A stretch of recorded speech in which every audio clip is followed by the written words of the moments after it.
한국 사람들 대단하지만 특별히 여자분들 대단합니다. 그래서 아멘 하신 거예요? 아줌마라고 하는 단어는 안 되는 일을 되게 하는 경우에 쓰이는 세계적인 단어로 자리를 잡고 있습니다. 프랑스 사전에도 들어가 있고, 제가 골프는 모르지만 관심은 있는데 박인비를 비롯한 한국 여자 골프 선수들이 세계를 주름잡고 있습니다. 몇 년 전에 대만의 여자 골프 선수 시즌 3승을 거두면서 세계 랭킹 2위를 차지했습니다. 선수의 이름이 청리안인데 최연소 그랜드슬램을 했습니다. 그런데 청리안이가 계속 추락이 되었고 작년에 성적을 보니까 제가 109등을 했습니다. 그런 사람이 있었는지도 몰라요. 지금은 청리안이 코치에 의하면 조용한 추락의 원인이 어디에 있었는가, 심리적 부담이 컸다는 거예요. 심리적으로 부담이 돼서 위축되거나 연약한 사람들에게 가장 좋은 약은 격려입니다. 그래서 축구장에서 경기를 하는 동안 이쪽에 11명 이쪽에 11명 22명이 싸우는데 응원하고 격려하는 사람은 수천 명, 수백 명, 수만 명이 됩니다. 응원이라고 하는 것은 가장 대중적으로 발전된 격려의 수단입니다. 사람들이 늘 좋은 일, 행복한 일이 생기기를 바라면서 삽니다. 그런데 인생이 늘 좋은 일만 있는 건 아닙니다. 반대의 결과가 나올 때가 더 많습니다. 그래서 최선의 인생을 생각하지만 최악의 경우가 생기는 일이 많이 있습니다. 그리고 어떤 때는 하나님이 일부러 우리 삶에 전혀 다르게, 그리고 전혀 생각하지 않았던 결과를 주실 때도 많이 있습니다. 당할 때는 이해할 수가 없는데 수년이 지나고 수십 년이 지나면 그때 왜 하나님이 그렇게 해주셨는지 그때가 이해가 될 때가 있습니다. 그럼 하나님이 말씀하시지, 내가 그래서 그랬다 하고 말씀하시면 수년을 안 기다려도 되잖아요. 그런데 하나님은 말씀하시지 않고 현실을 만들어 놓고 오랜 세월이 지나고 깨닫게 합니다. 행복을 원하는데 불행을 만날 때도 있고요, 부여를 원했지만 가난을 만날 때도 있고요, 건강을 원했지만 약함이 주어질 때가 있습니다. 이 모든 경우를 만난 사람들에게 공통적으로 필요한 것은 격려입니다. 미국의 유명한 심리학자였고 철학자였던 매슬로우가 인간의 욕구를 이렇게 정의를 했습니다. 인간은 생리적인 욕구가 있고 안전 욕구가 있고 애정과 소속감의 욕구, 자존감의 욕구, 그리고 마지막 자아 실현의 욕구가 있다. 다 다른 사람들에게 인정받고 싶어 한다는 말이에요. 최근에 미국이든 한국이든 우울증으로 고생하는 사람들이 많이 있습니다. 영혼의 감기라고 불리우는 이 우울증은 여러 가지 방법이 있겠지만 근본적으로 무엇보다 따뜻한 격려가 절실히 필요합니다. 지금은 너나 할 것 없이 영혼과 마음이 아픈 사람들이 너무나 많습니다. 모두에게 따뜻한 위로가 필요하고 마음 넉넉한 격려가 필요합니다. 너무나 격려가 필요한데 사람들의 격려가 적어집니다. 그래서 어떤 사람들은 자기가 스스로 자기 자신을 격려하고 자기 자신 속에 힘을 불어넣습니다. 착각이 될 수도 있지만 그것도 필요해요. 4년 전에 돌아가신 탤런트 김자옥 씨 기억나십니까? 그분이 마지막 인생 말년에 대공전의 히트를 기록한 노래가 있습니다. 공주는 외로워. 거울 속에 보이는 아름다운 내 모습, 나조차 눈을 뜰 수 없어. 세상 어떤 예쁜 꽃들이 나보다 더 고울까? 이런 착각을 가지고 있어요. 나는 정말 완벽한 여자예요. 때로는 날 보는 여자들의 질투 어린 시선이 여리고 순수한 내 마음을 아프게도 하지만 누가 알아줄까? 오, 혼자라는 외로움을.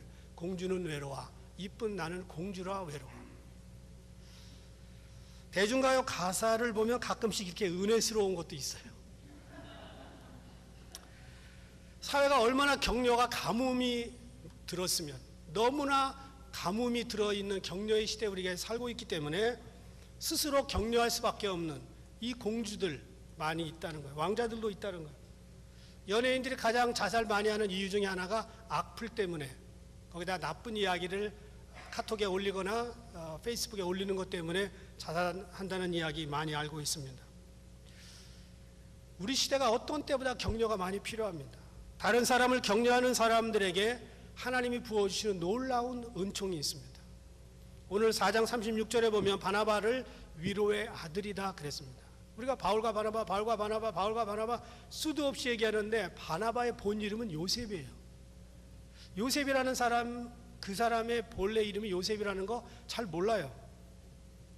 위로를 다른 말로 하면 격려입니다. 그래서 오늘 제목을 저는 격려의 사람 바나바 이렇게 정했습니다. 첫 번째 바나바는요, 가진 것을 통해 격려했습니다.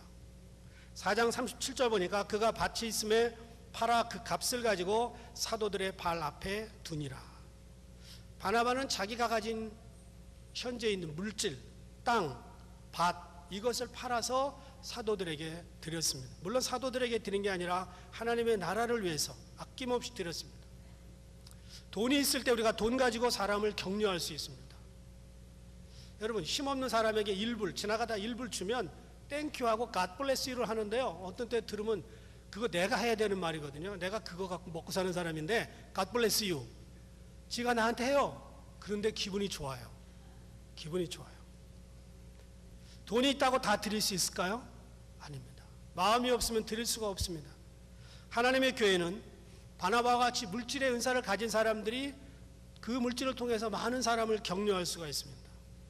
누가복음 6장 38절 보니까 주라 그리하면 너에게 줄 것이니 곧 후이 되어 누르고 흔들어 넘치도록 하여 너에게 안겨주리라. 너의 헤아리는 그 헤아림으로 너희도 헤아림을 도로 받을 것이니라. 70년대 한국에 부흥이 할 때 헌금 봉투가 이만큼 올라오면 강사님들이 거기다 손을 탁 대고 이걸 많이 했어요. 누르고 흔들어 넘치도록 채워주옵소서. 오늘 말씀은 바나바가 재물에 대한 애착을 버렸다는 걸 말합니다. 그래서 사도들이 그걸 필요에 따라 나누어 주었습니다. 초대교회는 처음에 7집사가 세워지기 전에 사도들이 재정을 집행했습니다. 사도들은 바나바와 다른 성도들이 바친 물건을, 그 재물을 하나님의 뜻대로 나누어 주었습니다. 그걸 바치고 나서 바나바는 여기 써라 저기 써라 구체적으로 지시하지 않았습니다. 재물에 대한 소유권도 버렸고 사용권도 버렸습니다. 모두 사도들의 발 앞에 두었습니다. 바나바의 이런 믿음이 사도들의 마음을 감동시켰어요. 그래서 본래 이름이 요셉이었는데 바나바라고 이름을 바꾸어 주었습니다.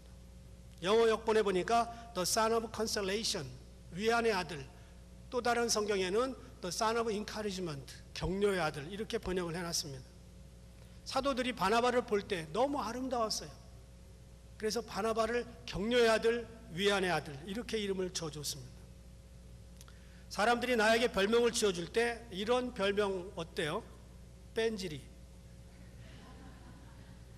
깍쟁이, 구두쇠, 너무 뻔뻔해서 뻔돌이, 뻔순이 이런 이름을 지어준다면 들을 때마다 기분 나쁠 거예요. 우리는 자신이 가진 것을 내어줌으로 격려할 수 있어요. 바나바처럼 물질로도 얼마든지 격려할 수 있지만 사람들은 누구나 예외 없이 하나 이상씩은 줄 수 있는 게 있습니다. 아무것도 없다면 미소라도 줄 수 있어요. 여러분, 사람들이 나하고 스쳐 지나가는데 얼굴을 꽉 이렇게 닫고 정말 그렇게 지나가면 왠지 기분이 나빠요. 주는 거 받는 거 없이. 근데 웃을 때 나하고 스쳐 지나가는데 웃었어. 너무 좋아요. 요즘 한국 사회에서는 재능 기부라는 말이 유행합니다. 재능 기부는 돈만 주는 게 아니고 자기가 가지고 있는 탤런트를 어떤 개인이나 단체나 사회에 드리는 걸 말합니다. 이것은 돈을 드리는 물질 기부보다 한 단계 진화한 것입니다. 그래서 여러 가지 종류가 있는데 슈바이처 프로젝트는 의료나 보건이나 건강과 관련된 재능을 드리고요. 오드리 헵번 프로젝트는 문화 예술을 통해 재능을 기부하고요. 마더 데레사 프로젝트는 저소득층에게 재능을 기부합니다. 키다리 아저씨 프로젝트는 멘토링과 상담을 제공해 줍니다. 헤라클레스 프로젝트는 체육이나 기술과 관련된 그런 재능을 기부를 합니다. 우리 가운데 재능을 기부할 정도의 그런 특별한 탤런트가 없어도 괜찮아요. 우리에게 있는 아주 작은 것이라도 나누어 줄 때 가정과 교회는 얼마든지 아름답게 변할 수 있습니다. 재물도 좋고 기술도 좋고 시간도 좋고 에너지도 좋아요. 그것이 무엇이든지 좋은 것을 나눌 때 세상은 격려로 차고 넘칠 것입니다. 가정도 마찬가지예요. 아내가 밖에서 일하는 남편에게 여보 우리 가정을 위해서 고생이 참 많아 너무 좋아 사랑해 감사해 하고 문자를 보냈어요. 10분 전에 과장한테 막 잔소리 듣고 나왔는데 아내가 그걸 딱 보냈어요. 공교롭게도 10분 후에. 얼마나 위안이 될까요? 남편을 힘있게 합니다. 남편은 그 순간 가족을 위해서 일하는 것이 하나도 힘들지 않고 보람으로 느껴집니다. 이런 아내의 격려는 더운 여름에 아이스크림이나 아이스커피보다 훨씬 가슴을 시원하게 합니다. 남편들도 마찬가지예요. 아내들이 집에 가면 당신의 사랑이 식은 게 분명해. 식었지. 결혼할 때보다 더 식었지. 다 식었지. 더 뜨거워지는 사람이 몇이나 있겠어요. 나 요즘 안 사랑하는 것 같아. 뭐 그런 건 모르겠어요. 그런데 거기다가 대고 맞아 그러지 말고 당신이 없었으면 내가 없지. 당신이 없으면 자식들은 다 고아가 되는 거야. 그러면서 말해주면 아내는 그것으로 불평 종료, 행복 시작. 남편이요 아내의 인정을 원합니다. 남편은 아내의 인정을 받고 사는 거예요. 아내는 남편의 관심을 원하는 거예요. 이런 남편과 아내가 있을 때 그 가정은 비로소 곰과 여우가 만나서 행복한 가정이 될 수 있는 거예요. 이렇게 가정이라고 하는 안전지대에서 에너지를 마음껏 충전한 군인들은 밖에 나가서 전투를 잘 치를 수 있어요. 그런데 반대로 퇴근 후에 녹초가 돼서 들어온 남편에게 짜증내고 불평할 때 남편은 늦은 저녁에 바람과 함께 사라질 수 있어요. 심리학 용어 중에 미켈란젤로 효과라는 단어가 있습니다. 미켈란젤로가 어느 날 대리석을 보았는데 거기 대리석에서 다윗을 본 거예요. 다윗. 그래서 다윗이 아닌 것들은 다 깎아내고 다윗만 만들어 놨어요. 그것이 유명한 데이빗입니다. 데이빗 조각에. 그리고 미켈란젤로는 천사를 봤어요. 그리고 그 돌덩이에서 천사만 남겨놓고 나머지는 다 깎아버렸어요. 딱딱한 대리석 속에 숨어있는 보물을 발견할 수 있는 눈이 미켈란젤로에게 있었습니다. 그래서 미켈란젤로는 버려진 돌덩이에서 보물을 알아보고 다듬고 깎아내어서 예술품만 남기고 나머지 돌덩이들은 버린 겁니다. 우리도 그럴 수 있어요. 결혼했는데 알고 보니까 속은 것 같아. 그러면 부정적인 건 깎아내버리고 좋은 것만 내버려 두면 그 안에는 천사도 될 수 있고 남편은 예수님처럼도 될 수 있습니다. 격려해야 돼요. 두 번째는 말로 격려하는 것입니다. 하나님의 형상으로 지음받은 사람들이 사람의 사랑을 서로 나눌 수 없고 받을 수 없고 주고받을 수 없다면 그 빈 공간은 술과 음악과 노래와 세상 것으로 채워지지가 않습니다. 어떤 사람은 개도 기르고 고양이도 길러요. 그리고 하는 말이 개 고양이가 사람보다 낫다 그래요. 알아요. 무슨 말인지 알겠지만 사람이 채울 수 있는 게 있고 개가 채울 수 있는 게 따로 있죠. 여러분 우리가 흔히 이런 말을 해요. 말로만 때운다. 입으로 때운다. 그런데 격려는 말로만 때워도 충분합니다. 이 말을 누가 했을까요? 나의 인생은 파장한 해수욕장과 같다. 36살 꽃다운 나이에 스스로 목숨을 끊었던 마릴린 먼로가 남긴 유서에 나오는 글입니다. 이분이 자살했을 때 세상의 모든 남자들이 아쉬워했어요. 그 미모에 영화배우 인기 절정에 팬레터가 산더미처럼 쌓여서 저녁이면 뜯어보다가 잠을 자는 그 여인. 상당한 돈이 있었어요. 무엇이 부족해서 자살을 했나? 대답은 그의 유서가 말해줍니다. 나는 파장한 해수욕장과 같다. 제가 인천에 있었기 때문에 송도 해수욕장에 자주 갑니다. 집에서 한 10분, 버스 타면 10분밖에 안 돼요. 그래서 봄에도 가고 가을에도 가고 겨울에도 갑니다. 겨울바다도 좋아하니까. 그런데 여름에 그렇게 북적대던 사람들이 다 떠나고 가을에 해수욕장을 보면요 참 썰렁합니다. 마릴린 먼로가 그걸 느꼈다는 거예요. 자기 인생은 파장한 해수욕장과 같다. 인기도 있었어요. 사랑도 있었어요. 돈도 있었어요. 산더미 같은 팬레터도 있었고 케네디 대통령이 자기 애인이었어요. 그런데 그 내면의 깊은 고독감과 외로움을 감출 수 없었어요. 모두가 박수치고 열광했지만 집에 돌아오면 따뜻하게 자기를 격려해 줄 그 남자가 없었어요. 그에게 필요한 것은 인기도 아니고 대통령도 아니고 팬레터도 아니고 따뜻한 격려를 해줄 수 있는 한 사람이었습니다. 격려의 결핍이 자살로 몰고 간 것입니다. 여러분, 가만히 등을 토닥토닥 두드려 주는 것 대단한 격려입니다. 상대방을 향해서 가만히 엄지손가락을 들어 보이는, 한번 해보세요. 시작. 왜 안 해요? 자, 엄지손가락을 들어가지고 엄청난 격려가 됩니다.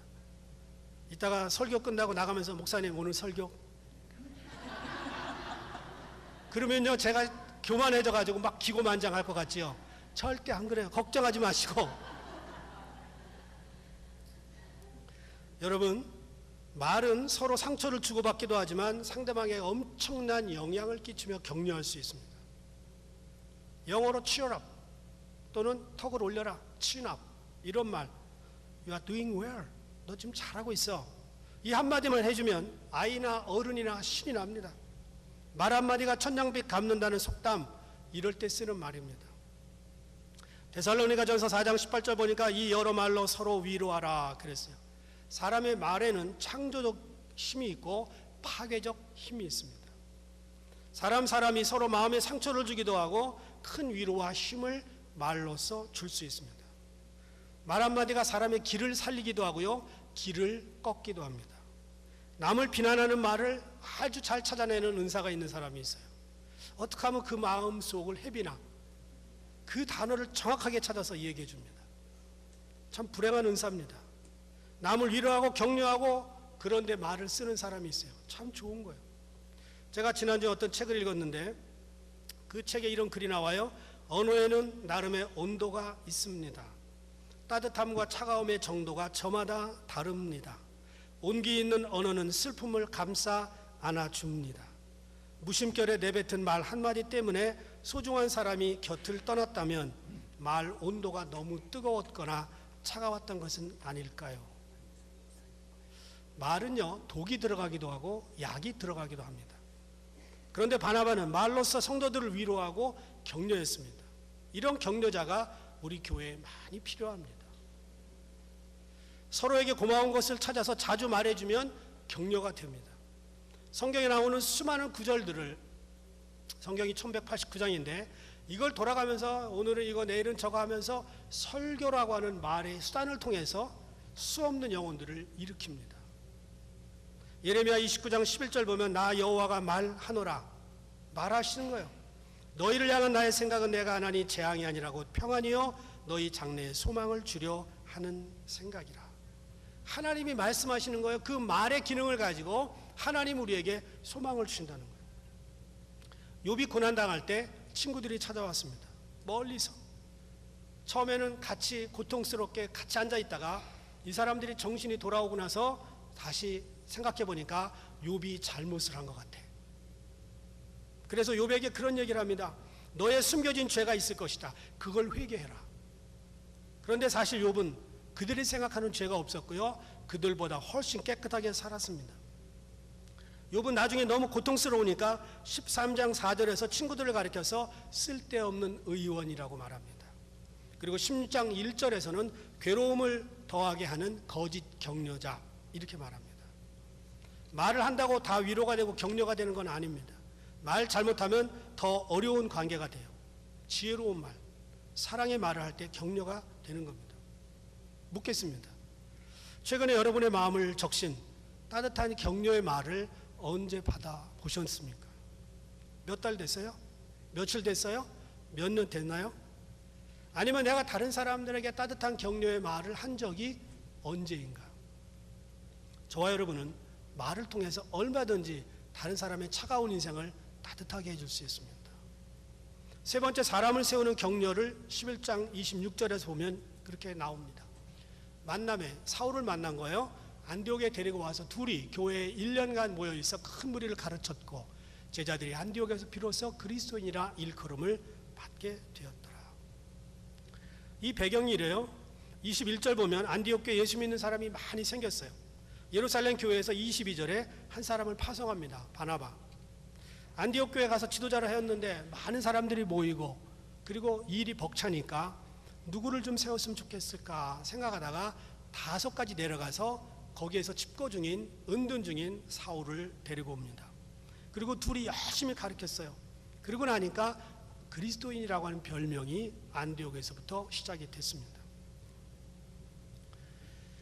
바나바는 사도 바울이 가지고 있었던 탁월한 은사를 알고 있었어요.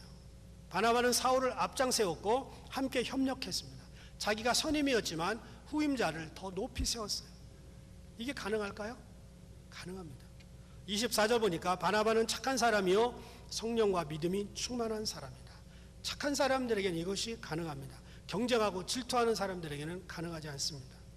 착하고 충만한 바나바는 아무도 모르는 은둔자 사울을 고향까지 찾아와서 데리고 안디옥까지 올라와서 1년간 가르쳤어요. 결국 2000년 역사를 가진 그리스도인이라고 하는 단어의 탄생 속에는 사람을 세우는 바나바의 놀라운 격려가 들어있었습니다. 바나바는 신앙의 경륜 면에서 바울보다 훨씬 오래된 사람입니다.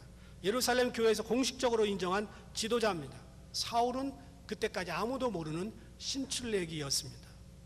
그런데 바나바는 그런 거에 연연하지 않고 바울의 재능을 인정했고 이방 선교의 주도권을 바울에게 넘겨주었고 자기는 조력자로서 헬핑만 하는 그런 조력자로서 내려앉아서 기꺼이 협력했습니다.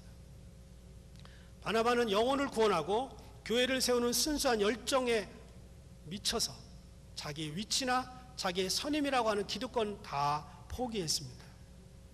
하나님은 사람을 통해서 지금도 일하시는데 착하고 성령 충만한 사람들을 통해서 일을 하십니다. 그래서 하나님의 일을 잘하려면 하나님의 뜻에 합당한 착한 사람이 되어야 돼요. 착하지 않은 사람, 성령 충만하지 않은 사람이 교회를 맡게 되면 교회 발전에 심각한 지장을 초래합니다. 다른 사람의 믿음을 실족하고 믿음을 방해합니다. 사회에서는 이런 사람들을 어떻게 생각하냐면 바보라고 얘기해요. 바보. 다른 사람은 세워주고 너는 들어가고, 다른 사람은 흥하게 하고 너는 망하고, 이게 무슨 바보 같은 짓이냐? 네가 잘나야지. 그런데 성도들은 하나님의 교회에서는 바로 이런 사람이 필요합니다. 오늘 우리 21세기를 함께 살고 있는 우리는 멸시당하고 무시당하고 손님들에게 잔소리 듣고 이런 가운데 많은 격려가 필요합니다. 바나바는 자신의 삶을 통해서 교회를 격려하고 바울을 격려했습니다. 세상적으로 유명한 인물은 아니었지만 하나님은 그를 특별하게 사용하셨습니다. 그는 드러나지 않게 뒤에서 돕고 무너진 사람을 일으켜주는 훌륭한 격려자였습니다. 더 이상 가망이 없다고 생각되는 사람들, 버림받은 사람들에게 한 번 더 기회를 주는 놀라운 그런 눈을 가지고 있었습니다. 하루 24시간 정말 복잡한 인생을 살면서 이런저런 얘기를 들으면서 영적 전쟁을 치러나가는 우리들에게 바나바가 주는 메아리는 굉장히 우렁찹니다. 교회는 베드로처럼 드러난 지도자가 필요하지만 드러나지 않고 뒤에서 바나바처럼 연약한 이들을 세우는 그런 격려자가 절대적으로 필요합니다. 사도행전 9장 26절 27절 보니까 사울이 예루살렘에 가서 제자들을 사귀고자 하나 다 두려워하여 그의 제자됨을 믿지 아니하니 바나바가 데리고 사도들에게 가서 그가 길에서 어떻게 주를 본 것과 주께서 그에게 말씀하신 일과 다메섹에서 그가 어떻게 예수의 이름으로 담대히 말하던 것을 말하니라. 사울 못 믿어요. 스데반 죽이는데 동참했어요. 그리고 다메섹까지 공문 들고 쫓아가서 핍박을 했어요. 바나바는 철저히 믿을 수 있는 사람이에요. 이 사람이 이 사람을 추천하니까 그냥 넘어간 거예요. 모든 사람이 사울을 의심할 때 바나바는 적극적으로 변호합니다. 모든 사람이 비판을 할 때 그는 변호해주고 세워주었습니다. 나중에 선교 여행을 바울과 바나바가 같이 다닙니다. 그런데 마가 요한이라고 하는 사람이 바울의 생각과 다르기 때문에 도망갑니다. 그랬더니 바울은 바나바한테 마가 요한 못 데리고 다닌다. 바나바는 데리고 가자. 둘이 대판 싸웁니다. 저는 그 성경 구절이 굉장히 은혜스러워요. 둘이 싸웠다는 거예요. 대사도들도 이렇게 싸우는구나. 아주 그냥 마음에 너무 쏙 들어요. 여러분, 바울은 디모데를 데리고 딴 데로 가고 바나바는 마가 요한을 데리고 또 다른 여행을 떠납니다. 그렇게 결별이 된 것 같지만 디모데후서 4장 11절, 빌레몬서 1장 24절, 골로새서 4장 10절에 보면 바울이 이렇게 얘기합니다. 저가 나의 일에 유익하니라. 마가 요한을 두고 하는 거예요. 나의 동역자 마가 그가 이르거든 영접하라. 오늘은 싫어서 버렸는데 바나바가 다시 마가 요한을 세워줍니다. 이 마가 요한은 영적으로 큰 은혜를 받고 훌륭한 사람이 되었고 마가복음을 기록합니다. 이런 놀라운 뒤에는, 역사 뒤에는 바나바의 진심 어린 기다림과 격려가 있었습니다. 우리는 기독교 역사를 통해서 한 사람의 영향이 얼마나 중요한지 알 수 있어요. 착한 사람 바나바가 초대교회에 엄청난 영향력을 끼쳤습니다. 그의 격려를 통해서 사도 바울이 스테이지에 서게 되었습니다. 그의 격려를 통해서 잃어버렸던 마가 요한이 돌아와 마가복음을 기록합니다.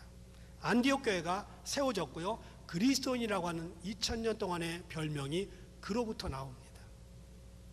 오늘 우리가 한꺼번에 많은 사람을 격려할 수가 없습니다. 한 번에 한 사람씩 차근차근히 격려하면 우리는 격려의 홍수가 일어나고, 그래서 우리 교회는, 우리 가정은, 우리 사회는 복된 사회가 될 것을 저는 의심하지 않습니다. 이런 격려의 사람들이 가득하기를 주의 이름으로 부탁합니다. 기도하겠습니다.